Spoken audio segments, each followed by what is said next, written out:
gereja Sinode Kemah Injil Gereja Masa Indonesia KIMI di Tanah Papua melihat perkembangan sekarang. Bapak Pendeta Dr. Beni Giai ini dia sementara ini dia keluar gereja itu tahun 2015, dia bentuk gereja GKIP dengan tujuannya dia hanya ikut mau politik masalah Papua Merdeka ini, sehingga umat kami dari KIMI ini dia bawa semua, karena dia selalu sampaikan kepada setiap gereja bahwa gereja KIMI itu mereka mempertahankan NKRI dan kerjasama dengan Indonesia, tapi kalau kami KIMI ini berjuang untuk Papua Merdeka. Dengan isu tersebut umat KIMI ini mereka lari semua ke Beni Giai.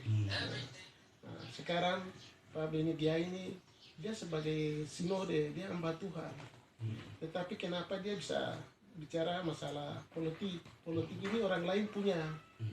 Kita gereja tidak boleh bicara masalah politik karena gereja ini kudus, suci. Jadi tidak ada bikin noda apapun karena gereja ini murni Tuhan punya.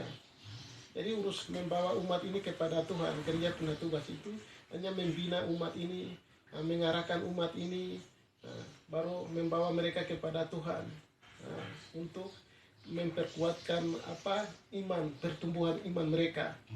Itu dengan tujuannya seperti itu. Tetapi kalau kita sebagai hamba Tuhan, sebagai sinode yang selalu kita berbicara masalah politik negatif ini sudah salah. Resikonya apa? Banyak orang korban, banyak orang meninggal dunia. Itu tanggung jawab besar terhadap Tuhan dengan sinode-sinode yang berpolitik ini. Jadi mereka tidak memikirkan tugas mereka utama itu apa. Itu membawa umat ini kepada Tuhan, karena firman Tuhan dalam Keluaran itu pasal 20 ayat 15 sampai seterusnya itu dia jelas sampaikan bahwa jangan membunuh orang. Baru sinode sendiri perintahkan untuk membunuh orang. Ini tanggung jawab besar terhadap Tuhan. Jadi kami melihat sekarang ini ada gereja-gereja yang tidak jelas untuk berbicaranya masalah politik. Ini orang-orang ini harus periksa baik. Dari TNI, Polri, harus mereka periksa baik. Ini kenapa begini? Karena gereja tidak jelas, legalitas hukum tidak jelas. Ini bikin kacau saja di Papua ini. Jadi itu yang kami dari Sinode Kemah Injil Gereja Masa Indonesia KIMI di Tanah Papua mohon orang-orang ini harus periksa baik. Termasuk dari Kanwil ya? Iya. Dari Kemenang, Kumham ya? Jadi dari Kanwil, Kementerian Hukum dan HAM, Kanwil Agama Provinsi Papua, ini harus melihat kepada orang-orang yang gereja tidak jelas untuk berbicara masalah politik ini. Jadi tugas mereka itu hanya mengarahkan umat ini kepada Tuhan, bukan untuk urus politik dunia lagi. Itu orang lain punya tugas. Kita gereja punya tugas itu membawa seluruh umat ini, memberitakan seluruh umat di seluruh Indonesia ini, membina mereka, mengarahkan mereka, membawa mereka kepada Tuhan. Itu tugas utama dari seorang pimpinan gereja. Gereja Masa Indonesia KIMI Papua mohon kepada Bapak Kapolda Papua tolong tegakkan hukum kepada sinode-sinode yang gereja yang sementara menggunakan logo yang sama miliknya orang lain, baru manfaatkan logo itu. Mereka berbicaranya politik negatif, hal seperti ini. Pak Kapolda harus tegakkan hukum supaya orang-orang ini harus diperiksa. Karena sesuai dengan keputusan Kementerian Hukum dan HAM itu mereka jelaskan bahwa logo kalau yang sudah terdaftar dari Kementerian Hukum dan HAM, pemiliknya orang lain kalau menggunakan itu dendanya sekarang 14 miliar, penjaranya 10 tahun. Kenapa Polda Papua tidak tegakkan hukum ini? Jadi seharusnya Pak Beni Giai dia gunakan logo miliknya KIMI, sinode lain ini harus ditegakkan hukum.